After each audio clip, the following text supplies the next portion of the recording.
Você tem vertigem? Você tem tontura? Quando você levanta, às vezes você muda de posição, fica tonto. Você tem, às vezes, um pouquinho de náusea, né? Quando você está, às vezes, descendo a serra, está em carro, principalmente quando você está atrás, no banco de trás do carro. Quando você está brincando nesses brinquedos, né? Principalmente, às vezes, adolescente, até adulto mesmo. Esses parques de diversões, de roda gigante, você fica tonto.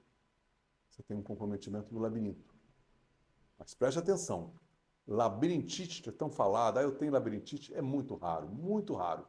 Poucas pessoas têm labirintite. Você vai ter outros tipos de tontura, outros tipos de vertigem.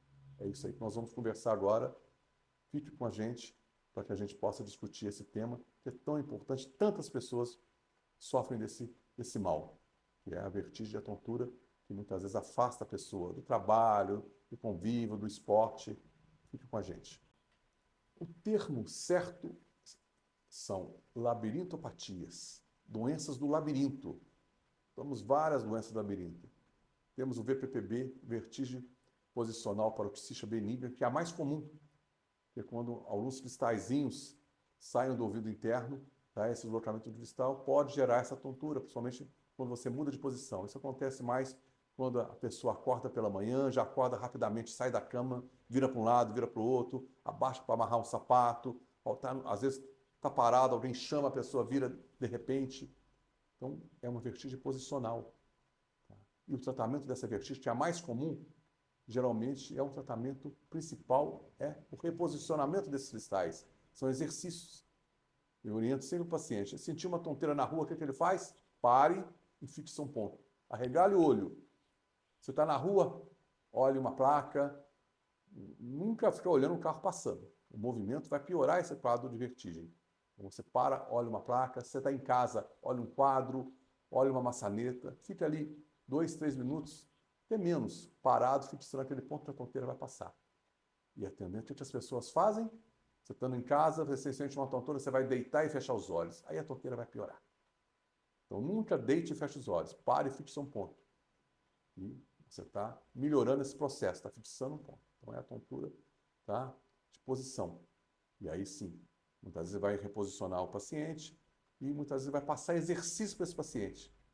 Quais são esses tipos de exercícios? É olhar para cima, olhar para baixo, olhar para um lado, olhar para o outro. Exercícios de movimento, principalmente com uma bolinha. Vai pegar a bolinha, você vai jogar a bolinha de um lado para o outro e sempre acompanhar a bolinha com os olhos. É importante para você treinar, tá? Seu ponto de equilíbrio são os olhos. Depois você vai caminhar no corredor da sua casa, tá? Um lugar pequeno que você conheça bem, vai caminhando e olhando e jogando a bolinha para um lado e para o outro. E outro exercício já, que é um dos principais, é tentar também no corredor da sua casa. Vai de olho fechado, volta de olho aberto, vai de olho aberto, volta de olho fechado, para forçar o seu equilíbrio. Então, são exercícios simples que você pode fazer no dia a dia, se você tiver essa vertigem. É claro, sempre procurar o seu médico, seu otorrinolaringologista, para ele diferenciar se é de fato uma vertigem postural, o VPPB, vertigem postural paroxística benigna, que é a mais comum. É geralmente isso, repetindo, o paciente acorda, geralmente pela manhã, ele já levanta, já sente um pouquinho de tonteira, às vezes sente um pouquinho de náusea. Tá? Geralmente, esse paciente, né, essa pessoa, já tem uma história. Quando eu viajava, quando novo, eu viajava no banco de trás, sempre senti enjoo. Quando ando de barco, eu sinto enjoo. Então, esse paciente já tem uma história de um labirinto mais sensível. Tá? Então, é diferente do labirintite, que é uma inflamação do labirinto, que é bem mais raro. É bem raro mesmo. Não chega a 1% das vertigens. Nós temos muito frequente que é a migrânia vestibular, que é a vertigem mais a cefaleia, como se fosse uma enxaqueca, que é muito comum.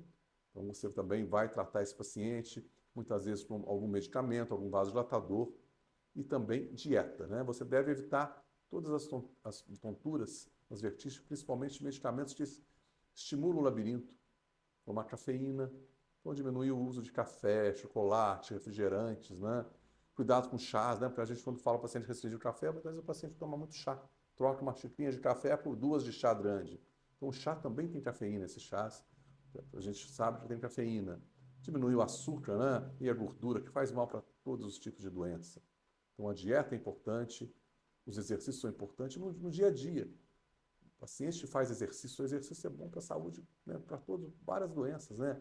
É bom para a parte respiratória, para asma, é bom para varisto. Exercício é muito importante, para o labirinto também. Os exercícios, né, citado, muito bom é andar na areia, né? Pena que nem todo lugar tem praia, mas andar na areia você vai ajudando aquele paciente a fazer o equilíbrio.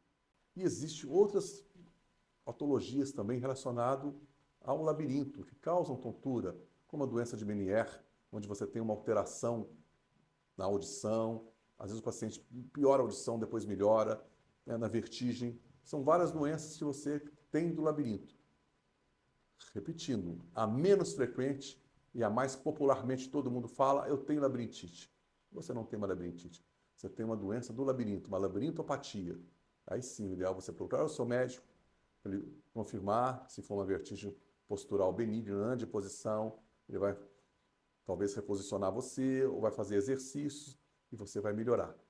Tá? Você vai mudar a sua qualidade de vida e te orientar para outros tipos de vertigem, desde os cuidados, como nós falamos, para alimentação e uso muitas vezes de remédios. Mas os remédios que a gente usa, vasodilatadores para um quadro de vertigem, o ideal é você tomar um medicamento e retirando aos pouquinhos com orientação do seu médico, porque o ideal é não ficar tomando para o resto da vida.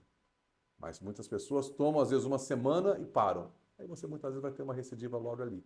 Então, procure o seu médico para ter uma orientação certa quanto ao tratamento da labirintopatia e qual é o tipo.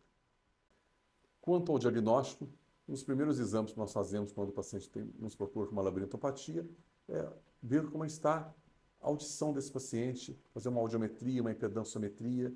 Você vai conseguir ter uma noção do labirinto desse paciente, para ver se ele tem uma simetria, tá, dos ouvidos, se os dois ouvidos estão mais ou menos semelhantes. Então, é o primeiro exame que a gente vai ter já uma noção desse quadro, né, desse quadro de labirintopatia desse paciente. Tá? Que muitas vezes a labirintopatia vem acompanhada também do zumbido.